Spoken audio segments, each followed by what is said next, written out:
Hi everyone, my name is Sarah Gillis. I'm a teaching fellow at the Island School and I am one of the research advisors for the Sea Turtle Research Project. Good morning everyone, my name is Laura St. Andrews. I'm a master's student at Purdue University and a sea turtle researcher here at the Cape Eleuthera Institute. And I'm very excited and proud to let these students tell you what we've been working on this semester. I'll let them get to it. Good morning, my name is Harper Hollander. I'm Jack Bossoff. I'm Wilkie Sarah. I'm Wyatt Lyons. I'm Olivia Nelson. I'm Ava Roach. I'm Travis Taylor.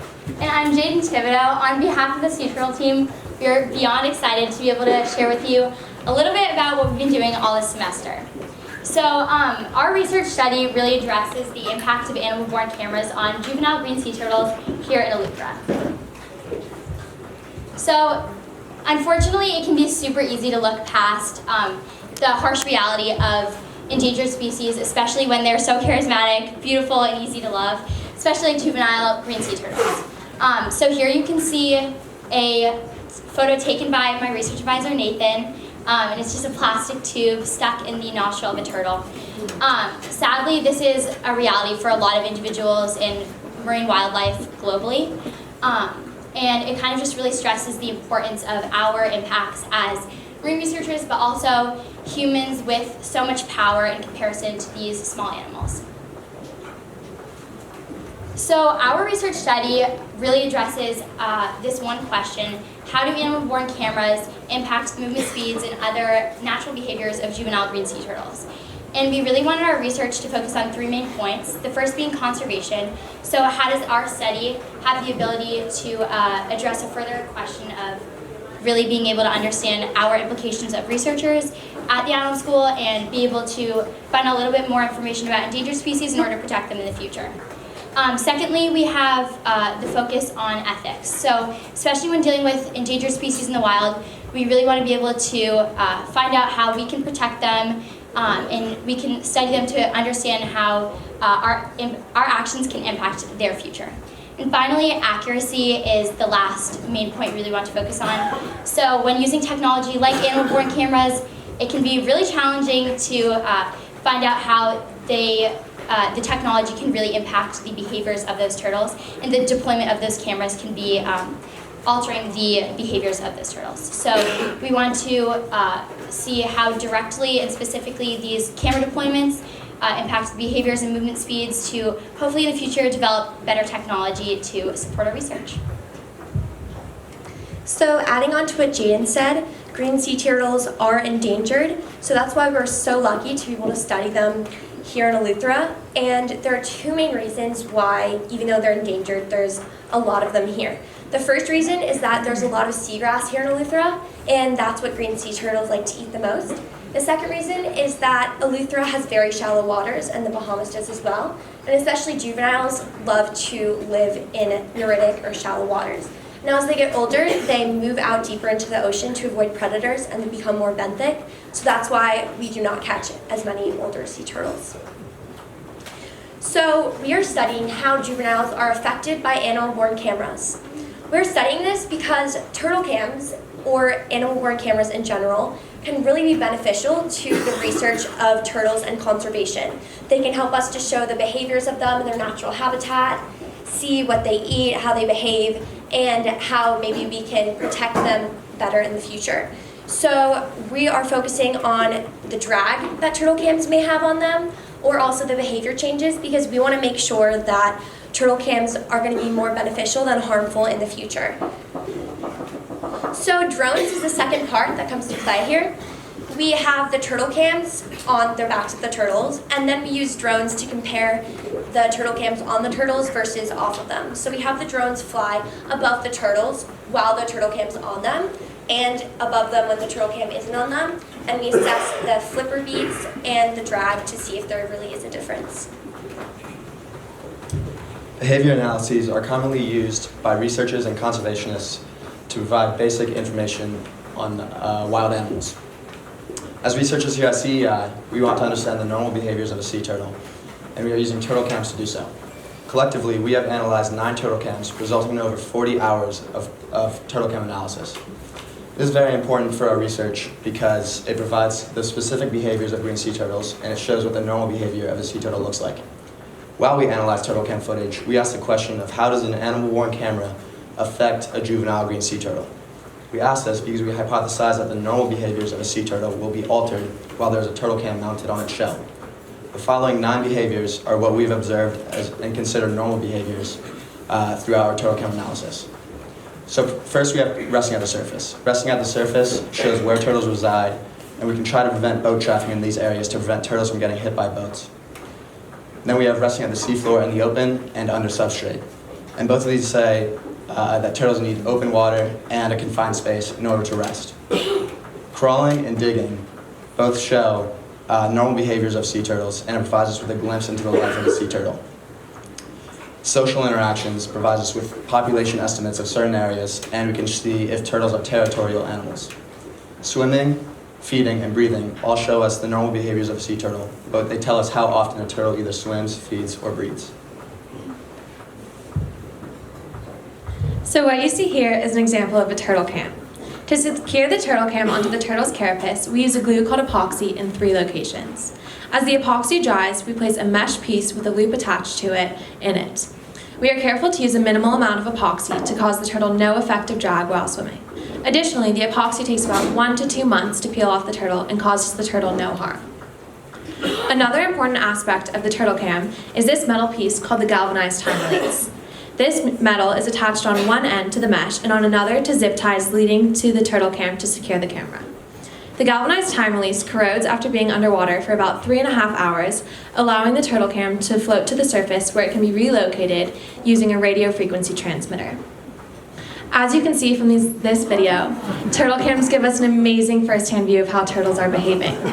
As conservationists, we can use this information to establish the natural behavior of sea turtles, along with collecting a vast amount of data to establish, it's really cool, yeah.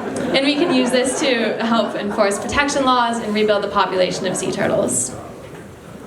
Drones are another method we use to conduct 2 major studies that we are doing because of their non-intrusive nature. The first study we are doing with the use of drones is analyzing the effect of turtle cams on sea turtles, specifically the effect of drag, and the second compares the turtle's behavior both before and after human interaction. So I'm going to describe the data collection process that we go through each day when we're collecting different data on our turtles. So the first thing that we do is fly a drone 10 meters above the water for 10 minutes over the turtle that we're intending to capture. We do this because we want to see the behavior and time that the turtle swims before we attach the turtle cam to the carapace of the turtle. The next thing that we do is a thing called rodeoing, where we attempt to capture the same turtle that we flew the drone over in order to capture it and put it into our boat so we can work it up. So the process of rodeoing involves taking out a skiff with 5 people on it, a spotter, a driver, and 3 snorkelers. So we drive the skiff around and chase the turtle around so that we can tire it out. And once that turtle has taken 3 breaths, we then give the okay for the snorkelers to jump into the water and swim after the turtle by as fast as they possibly can. So the first snorkeler will jump into the water, and in the likely event that they don't catch the turtle the first time, the next snorkeler will be there to back them up. And once the turtle is successfully captured, we put the turtle back in the skiff, take it back to the panga, and begin the working up process. So working up a turtle involves taking photos, measurements, and samples from an individual turtle. We do this because we want, if we recapture that same turtle later in its life, we want to be able to see how it's grown and changed in that time period. The next thing that we do is attach the turtle cam to the carapace of the turtle and release it into the water. After the turtle is swimming with the turtle cam, we take that same drone, fly it above the turtle again, 10 meters above the water for 10 minutes, so we can analyze later how the turtle cam has affected the drag and the motion speed of that same turtle. After 4 hours, the metal piece will corrode, the camera will float to the surface of the water, and we'll take our boat out, retrieve the camera, and bring it back to our classroom for analyzation of the data. Back in the classroom, we use an Excel sheet, and we have a lot of data to analyze. Each turtle cam has 4 hours worth of data. We take those 4 hours and divide them into 10-minute segments. In those 10-minute segments, we take each second and match them with one of the behaviors that Jack previously talked about. and each second is matched with the behavior so that we can take each behavior at the end and have an average of how often that turtle does that specific behavior. To discover the effect of drag, we analyzed drone footage of both before and after a turtle cam has been deployed, wherein the turtle swims for 10 consecutive flipper beats and does not pause for air. We know that when a turtle pauses for air, there's a shift in their movement pace, and we only know this because of all of the turtle cam footage that we have analyzed. Each arrow here marks a flipper beat. The beat per second ratio shows the amount of stress that the turtle is under, which helps us understand the effects of human interaction. To determine the speed the turtle has swam, we analyze how far a turtle has gone in a set amount of time. These metrics are very important to understand because it shows us how to conduct research without affecting the natural behavior of sea turtles. To build off Harper, this graph shows turtle speed both before and after a turtle cam is mounted onto the carapace. As you can see here, we started by determining two average beat rates to show that the turtles were exerting the same amount of effort whether or not they had a turtle cam on. Then we measured speed. As you can see, on average, a turtle moved faster without a turtle cam on compared to with one on. We then multiplied these two pieces of data together on the right side to determine meters per beat to discover how far a turtle traveled in a single beat with and without a turtle cam on. We saw that a turtle traveled much farther on average in a single beat without a turtle cam on compared to with one on. Further understanding information like this can help us determine how animal-borne cameras impact the speed of juvenile green sea turtles. This is our behavior activity over time graph. On the y-axis, we have a proportion of time, and on the x-axis, we have time increments since a turtle cam was deployed. On the right side, we have the list of behaviors that Jack mentioned earlier. This was all taken over average information over the course of 9 turtle cam clips. To better understand our hypothesis and this information, I'd like to present to you all an analogy. All right, let's say you're walking home from work one day. You got your briefcase in your left hand, and you're gonna make a great turkey sandwich the moment you get home. Then, all of a sudden, while you're walking down the street, you get abducted by aliens. They take you onto their UFO, weigh you, measure you, take a picture of you, and put you right back on the street about 25 to 30 minutes later. You're probably not going to act the same way you would on an average day the moment you return home. But give it a few hours, and you're going to start to readjust to normal life and act normally.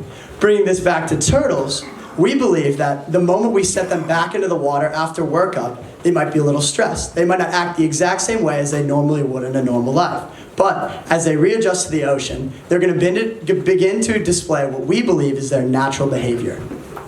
Okay, so from our data, we've been able to make observations that suggest different patterns of behavior. For example, in the first 30-second clip, it can be shown that they swim more than any other point in the entire data set. And this steadily decreases. That, along with the resting data, shown in the pink and the purple, suggests that the turtles become more relaxed as time progresses. We can also infer other data, or other behaviors from this graph. The social interaction, which spikes in the last hour, this could show that the turtles become so relaxed at the end of the turtle cam that they actually interact with each other. However, not everything in this graph can be interpreted. As you can see here, the yellow, which represents feeding, it's incredibly inconsistent and doesn't give us any real patterns that we can use. But going back to it, in the future we plan on making a graph similar to this one except with drone footage so that we can compare the two and really find out what natural behavior really is. But we still have a lot of work to do because research takes time. And turtle cam analysis is incredibly time-consuming work. And every 4 hours of footage that we get takes 4+ hours to analyze. And we have a lot of footage. But as we continue to formulate our study, we hope we'll continue to add depth to our findings. So our hypothesis is that animal-borne cameras will have an effect on juvenile green sea turtles, but our observations are not yet conclusive. This is because more data analysis is needed for the study. Now, going back on juvenile green sea turtles and the reason why we study them is because the Bahamas has a vast range of seagrass beds which these animals are attracted to. Each time we collect data on these animals, we gain more and more knowledge on them. The more knowledge we have on these animals, the better we are at understanding them and protecting them. To gain this knowledge, we must be able to study these animals in their natural environment, thus the use of animal-borne cameras. In the near future, we hope to advance our current technology so that we can observe these animals in their natural environment with little to no human interactions.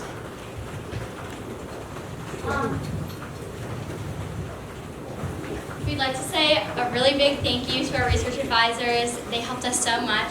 Sarah and Lauren, as well as Nathan, and the rest of our team. We really couldn't have done it without them. Sam, Sophie, Annabelle, and Sebastian, they helped us alongside all of our field days, as well as with a ton of turtle analysis, which takes a lot of time. So thank you so much. We couldn't have done it without you guys.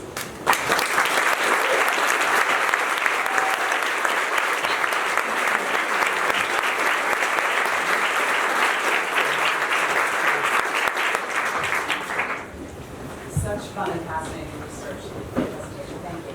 I'm wondering how it seems that swimming is one of the ways that turtles express stress, and have you observed anything in the turtles that you could perceive as an expression of stress? And the other question is, could the cameras be smaller, and is that something you looked at, so that they would be less cumbersome for the turtles and have lost the process?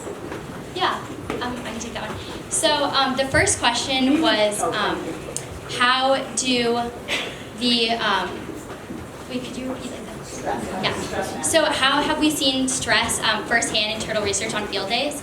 So to answer that, when we go out and do rodeos to collect the turtles, we see the turtles experiencing what we call capture stress. So capture stress is when the turtle either breathes more often or they're swimming slow due to the fact that they might just be tired. So when we go rodeo a turtle, we watch them and we can see their head poke up for breaths. The consistency of that is pretty sporadic, but when a turtle does come up for air, we let it come up for air 3 times, and every time they'll come up more often, so we know that the turtle is becoming more worn out and more stressed out by our presence. So that's like pretty much the main way we can tell them. And especially when we're doing our routine population management assessments, which are essentially just measuring and weighing, often you can tell that the turtle is really like doing kind of sporadic movements. They can often, they can cut you on your legs sometimes. They have a horny keratin on their flippers, so they might scratch you if they're scared. So we put like a hat or a buff on their eyes in the darkness, really can calm them down. Do you want to take the second one? Oh, the size of the camera. Okay, so for us, we haven't. Sorry. We actually have not lost a camera, I don't think, not that I know of at least. But last year I know that they did have one camera that fell off and went super, super far, and they had a whole graph of it. And I also know sharks, this is kind of off, but they had a tag that they went missing, so obviously we do have resources that get lost. And as for creating smaller cameras, there definitely is more advanced technology that is being worked on that I think is just being worked on, yeah. And for things like, we do tag the turtles, but we are working on a photo ID system, so we can just take photos of their face and of their scoots, which are the little markings on their shells, to just ID them in the future. Also, like, I know for us, there's different tags that can like be put into them, kind of like, you know, like your dog, so they don't get lost. But a lot of that stuff is super expensive. So especially at the island school, since there's so many of us and we're doing so many different research projects, it's hard for us to fund all of that, I think. Yeah. The database on the tags, like, do you find, like, if someone else catches the turtle, will you find out? I know with, like, sharks, striped bass up in the Northeast, like it's a database and will pop up, hey, we found this turtle here. Is that being the database for turtles? Does anyone want to answer that? The tagging system is mainly just our growth and behavior tracking system here at CEI. So it's basically centered around the Cape Eleuthera Institute and how we can maybe catch a turtle a couple weeks, months, years later and see how much they grow. If someone were to catch a turtle with like one of our tags on it, there wouldn't be like a true way to really distinct and have them call us and be like, hey, we found your turtle. But data is not our turtle, excuse me. We found a turtle that you tagged. They aren't pets, don't worry. But facial identification systems are getting smarter and smarter each day. And so we're working towards, yes, a bigger database, but currently it's just in the CI community. Right here. Yeah, what is the status of the green turtle in the Bahamas, and is there still like illegal poaching for food? Is they maybe still eat a lot of green turtle? I can take that question. I want to add on to the last point. So something that's really important about our study is that we're focusing on juveniles, but as the turtles grow older, in about like 10 or 15 years, they'll become sexually mature so they can reproduce offspring, and that's something that the tags can help us study actually. So the database, it actually is available to any scientific research. You need a permit to tag turtles, but if a researcher finds our turtle in like 10 years in Costa Rica or somewhere else, it'll show the migratory pattern of that specific animal. So they are worldwide tags. And then to answer your question about the poaching, yeah. So we're really lucky in the Bahamas to have a lot of marine protection parks. There's some areas in the Exumas, which are islands like located off of Eleuthera, and I know that there are a lot of regulations formed by the government of the Bahamas that protect marine animals due to just endangered species requirements. But something that's super important is what you were saying about poaching. So in a lot of cultures, there's turtle soup or other issues with like people wanting to buy turtles. So buying their shells is another issue. And culture is like a really important part of a lot of society, so it can be really hard to manage that. But here in the Bahamas, we're super lucky to have that enforcement of those marine protected parks. But definitely there's a global issue worldwide of overfishing as one of the threats posed, and exports of turtle products is definitely an issue that's faced. In all of the video footage that you collected and analyzed, do you find any anomalies outside of your scope of research? For example, predator evasion? Okay, Sorry, so would you mind repeating that? In all of the video footage you analyzed and reviewed that was collected, did you find any footage that was outside the scope of the behaviors that your research scope behaviors? Okay, Such as the so predator evasion? his question was, while you were studying the turtles, did you see anything that was outside of the behaviors that we listed here?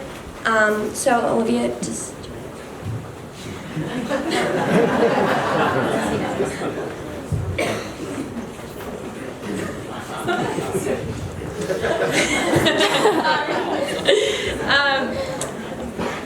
So almost every behavior that we saw in the videos, there was a section for. But one thing that we do notice when we do work up the sea turtles is shark bites that will show on their carapace, or distinguished scars that we can contribute to, like maybe they got hit by a boat, and we'll be able to see kind of propeller marks on the turtle. Yeah, it's sad, and sometimes there's shark bites, but these turtles are very strong animals and they're able to fight back, which is cool.